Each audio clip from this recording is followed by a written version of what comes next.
ఉదయాన్నే బ్రేక్ఫాస్ట్ కోసం లేదా రాత్రిపూట డిన్నర్ కోసం హెల్దీగా, సింపుల్గా రెడీ అయ్యే వంటకం కోసం చూస్తున్నారా? అయితే తక్కువ నూనెతో తయారు చేసుకునే ఈ పోహా రోటీ పర్ఫెక్ట్. ఇది ఆరోగ్యానికి చాలా మేలు చేస్తుంది. పెద్దలతో పాటు పిల్లలకు నచ్చేస్తుంది. ఈ పోహా రోటీ ఎలా చేసుకోవాలో చూసేయండి. పోహా రోటీ తయారీకి కావాల్సిన పదార్థాలు: అటుకులు 1 కప్పు, బియ్యం పిండి 1 కప్పు, ఉల్లిపాయ ముక్కలు 1 కప్పు, కరివేపాకు కొద్దిగా, కొత్తిమీర కొద్దిగా, వెల్లుల్లి కొద్దిగా, పచ్చిమిర్చి 3, జీలకర్ర 1 టేబుల్ స్పూన్, ఉప్పు తగినంత, నూనె రోటీ కాల్చుకునేందుకు. పోహా రోటీ తయారు చేసే విధానం: ముందుగా అటుకులను శుభ్రంగా కడిగి కొద్దిగా నీళ్లు పోసి 5 నిమిషాలు నానబెట్టాలి. నానిన తర్వాత నీరు లేకుండా గట్టిగా పిండాలి. ఇప్పుడు ఒక బౌల్లో బియ్యం పిండి, జీలకర్ర, ఉల్లిపాయ ముక్కలు, పచ్చిమిర్చి, ఉప్పు, కరివేపాకు, అల్లం ముక్కలు, వెల్లుల్లి ముక్కలు, కొత్తిమీర వేసి బాగా కలుపుకోవాలి.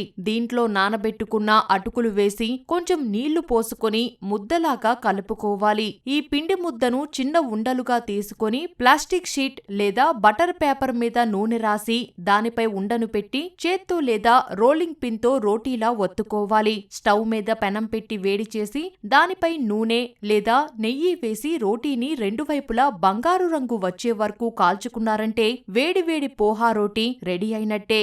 దీన్ని పల్లీ చట్నీ లేదా మీకు ఇష్టమైన ఏదైనా చట్నీతో సర్వ్ చేసుకోవచ్చు.